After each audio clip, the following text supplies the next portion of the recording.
how far might liberals go, who are very fond of Pope Francis, to protect him?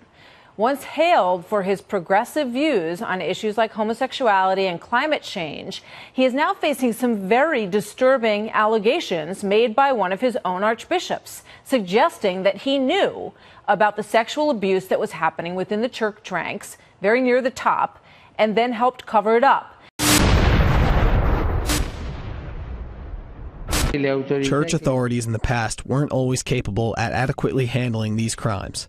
The meeting with some survivors, 8 exactly, left a deep mark on me, and in many occasions I asked the Lord for forgiveness for the scandal and the sense of betrayal that was caused.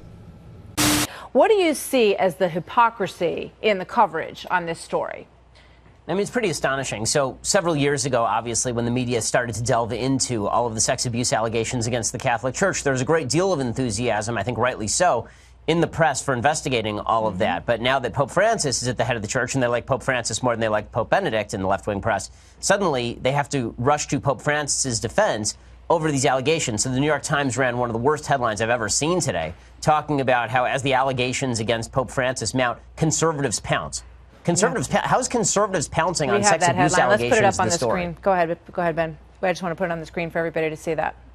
There it is. Yeah, I mean, it's an amazing accusation that the story is not actually serious allegations levied at the head of the Catholic Church by other lead members of the Catholic Church over a cover-up of sex abuse of children. No, the real story is that conservatives might use this to go get an icon for the political left. It just demonstrates that for the left, it does make you wonder whether it's an actual priority to protect children or whether the higher priority is to protect the politics that they see as imperative.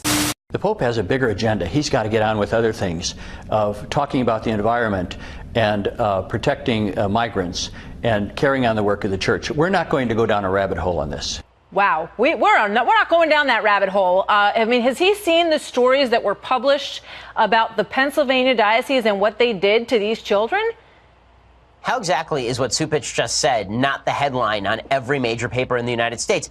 The only possible rationale is that a lot of members of the press actually agree that when it comes to choosing between leftist politics in the Catholic Church and protecting children, leftist politics have to take the center stage. The reality is that can you imagine if Pope Benedict had said anything like this, 6-7 years ago when he was the head of the Catholic Church and when these allegations were in full swing against the Boston Archdiocese?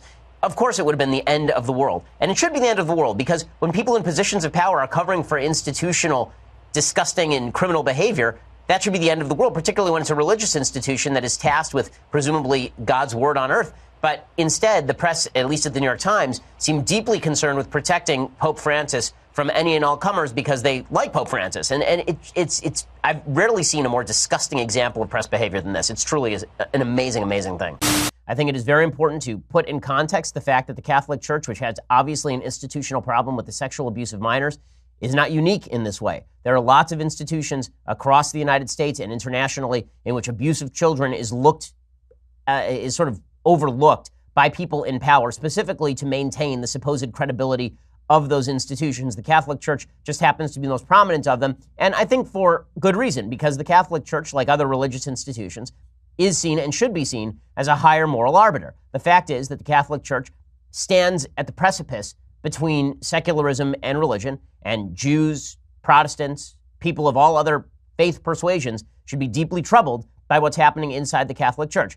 Leading the way is Cardinal Blaise Cupich. Blaise Cupich is one of the archbishops, I believe, over in Chicago, and he is deeply tied in with Pope Francis, particularly. His comments on this scandal are absolutely disgusting.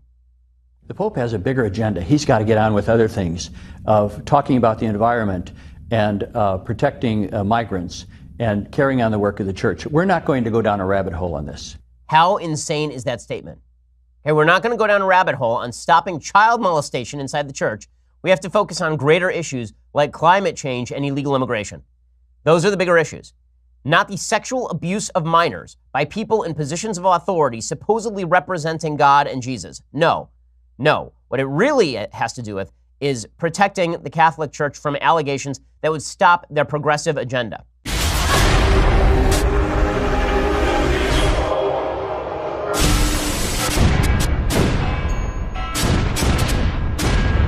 Little children, it is the last time. And as ye have heard that an Antichrist shall come, even now are there many Antichrists, whereby we know that it is the last time.